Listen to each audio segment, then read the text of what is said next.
Une foule inhabituelle encombre l'entrée du palais royal de Foumban. Cet après-midi du lundi 27 septembre 2021.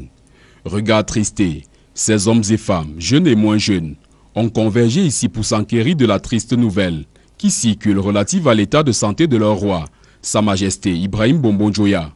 Alors que plusieurs sources crédibles ont annoncé le décès du monarque âgé de 84 ans, ils préfèrent attendre l'annonce qui viendra de l'autorité traditionnelle habilitée pour commencer le deuil. Rien n'est encore arrivé. Nous ne sommes au courant de rien parce que nos traditions sont fermes. S'il y avait déjà quelque chose, il y a une seule personne, selon les us et coutumes Bamoun, qui au terme des rites doit annoncer solennellement au peuple. Nous attendons cette annonce solennelle. De qui de toi? C'est le chef d'Encom qui devrait annoncer si jamais il y a quelque chose. Tant qu'il n'a pas annoncé, pour moi, il n'y a encore rien. Mais déjà, un dispositif sécuritaire particulier a été déployé autour et dans le palais. Nos sources font état de ce que des scellés ont été apposés sur les différentes pièces du palais. Souffrant, Sa Majesté Ibrahim Bombon-Joya a été évacué il y a quelques semaines à l'hôpital américain de Paris, où il est finalement passé de vie à trépas. 19e roi de la dynastie de Charienne. Il est arrivé au trône en 1992, ancien haut commis de l'État. Il cumulait ses fonctions d'autorité traditionnelle à celles d'homme politique. Il siège depuis 2013 au Sénat du Cameroun.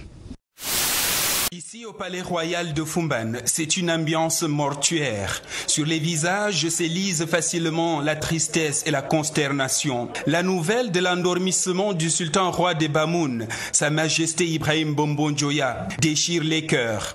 Notre papa est parti. On ne sait pas. On a un manque de mots à dire. On ne veut plus supporter. Ils sont sortis et puis venus voir ce qui se passe.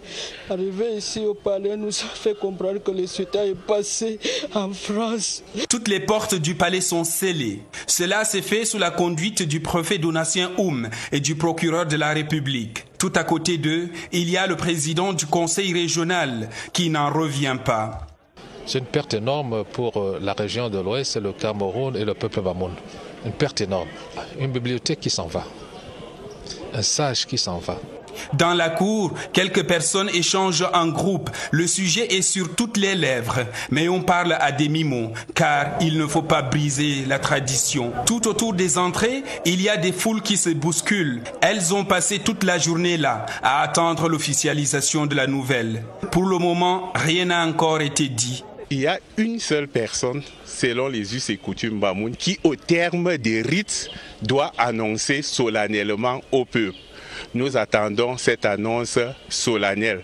Cette même ambiance morne peut s'observer dans la ville. Foumban et tout le royaume Bamoun portent vraisemblablement le deuil avant que le deuil ne soit annoncé. And it is definitely a dark Monday for Cameroon's political scheme. We take you to the southwest region where the former governor delegate to the Kumba City Council, Victor Gwokele, has kicked the bucket to today.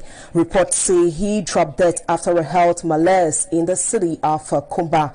The former government delegate, we should note, was re-elected in 2020 as pioneer Kumba City mayor, a post he served till present after having managed the affairs of the Kumba City Council since March 2009. The 58-year-old is currently lying cold at the Kumba District Hospital mortuary in the southwest region. Nous avons élu une présidente, nous connaissons les résultats, nous avons les PV du dépouillement. Mais jusqu'à présent, comme d'habitude, quand on finit de faire le dépouillement, on proclame les résultats. Alors depuis la nuit, les populations sont là depuis 3 h du matin pour demander qu'on confirme les résultats. Jusqu'à présent, on ne nous donne pas les résultats. Nous avons élu une présidente de section qui s'appelle Ngonyek Evelyne. Pourquoi ils confisquent les procès-verbaux là-bas? Il y a un problème parce qu'on nous vole la démocratie. La démocratie est torpillée à Yaoundé 7. Une famille a mobilisé le RDPC. Ils sont roués chez eux. Nous travaillons sur le terrain et on nous arrache tout. Il faut que l'injustice cesse. Nous voulons être des hommes et les femmes, les jeunes libres. Pas de marché, pas d'eau, rien.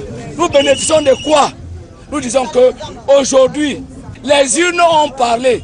Nous mettons un terme à l'insolence des ennemis de la démocratie et du RDPC à Yaoundé 7. Ces derniers mois, le sultan roi des Bamoun s'était fait rare, ne quittant son majestueux palais qu'à des occasions importantes, comme ici lors de la pose de la première pierre de la mosquée de la communauté chiite à Foumban. Sa dernière prière en public fut à la faveur du Ramadan. Il avait, comme à son habitude, tenu à passer ce moment faste en famille. Loin de son Foumban natal, on ne l'a vu que très rarement. Pour la bonne cause, cependant, l'homme pluriel, épris de paix et de justice, se faisait violence. Ce fut le cas lors de l'intervention salvatrice pour faire entendre raison aux frondeurs ayant mis le feu au palais de justice à Foumbot, ou à l'occasion des meetings du RDPC à la maison du parti à Bafoussam.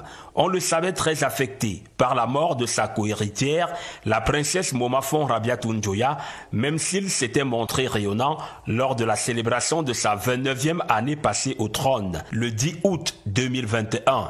Le 19e roi de la dynastie charéenne ne souffrait. Militant de la session RDPC des Ouest dans l'arrondissement de Bazou, visiblement mécontent des membres de la commission de supervision des opérations de renouvellement des bureaux des organes de base dans cette partie du pays. On se rend compte que cette commission a un parti pris pour un temps et s'arrange à faire du bourrage, pas de matériel électoral, pas de liste, pas d'enveloppe, rien jusqu'à l'heure actuelle. Les bureaux de vote, c'est un bureau de vote acquis à l'adversaire. Dans ces bureaux-là, le matériel est correct. Mais ailleurs, on n'a pas de liste, on n'a pas d'enveloppe, ainsi de suite. Les scrutateurs qui sont chassés dans les bureaux. Une version balayée du revers de la main par le camp d'en face. Il est à préciser que faute de consensus, deux camps s'affrontaient le dimanche 26 septembre 2021 dans la session RDPC des Ouest. La question, c'est que le camp adverse, depuis avant-hier, sont en train de décider d'annuler les élections. C'est ça leur jeu. On a appelé les gens pour la formation, ils ne sont jamais venus. Et alors ils ont décidé d'user de tous les moyens pour que cette élection soit annulée. Et quand on part à une élection, quelqu'un a déjà contrôlé son électorat. Moi je crois qu'il accepte les verdicts des urnes. Si dans certains bureaux de vote, le déroulement était relativement calme, quelques débordements ont été observés dans d'autres bureaux. C'est le cas déjà de celui logé à la case communautaire de Bazou, où certains acteurs impliqués dans le processus électoral ont décidé d'en découdre autrement. Ici, certains superviseurs sont accusés de tripatouillage, des scènes qui, comme dans notre bureau de vote, ont plusieurs fois paralysé le bon déroulement des opérations de renouvellement. Hors caméra, d'autres militants ont dénoncé non seulement des trafics d'influence, mais aussi le bourrage des urnes dans plusieurs bureaux de vote. Des dossiers sur lesquels devront se pencher les membres de la commission de supervision des élections dans la session RDPC des Ouest. Un qualificatif pour sa morphologie, mais aussi et surtout pour sa carrière multidimensionnelle. 84 ans, Sa Majesté Ibrahim Bombo Njoya est administrateur civil.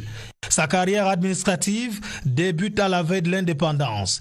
Il est attaché au cabinet du haut-commissaire de France au Cameroun en 1958.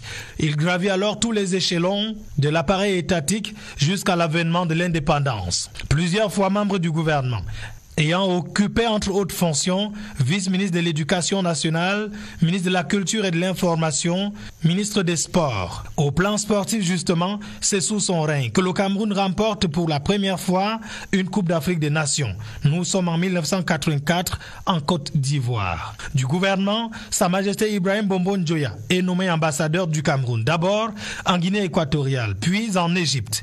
Pour sa vie politique, c'est un militant engagé de l'Union nationale camerounaise jusqu'en 1985.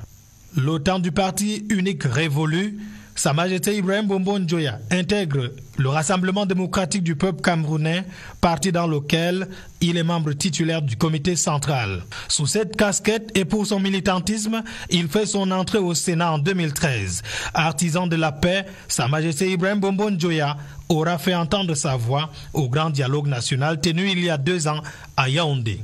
Mort le 26 septembre 2021, Sa Majesté Ibrahim Bombon Djoya aura passé près de 30 ans sur le trône du sultanat des Bamoun. Le royaume perd un fils, né le 27 octobre 1937.